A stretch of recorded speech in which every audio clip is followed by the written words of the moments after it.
Yebo mzala, yebo gogo. Sinivusele bekunene, sibonga kakhulu igama lami ngibongiseni Bholoja Ngubane. Ngathiwa ngabholoja ke kulo music industry la Swatini ke nangephandle. Kubonga kakhulu nje bekunene kungisupporta ku music wami. Sengikhiphile liplate lesibili Iswazi Soul 2. Lithi luyasikwa liyamila. Labaningi ke bebawaridi ukuthi hey sengithethe isikhathi lesidze ngingarekhodi.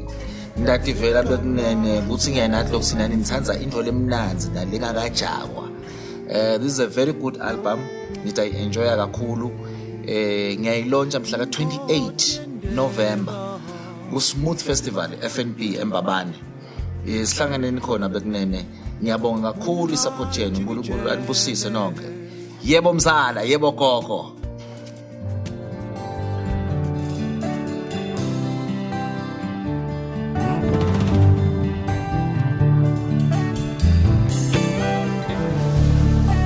I was walking along Alistamila Street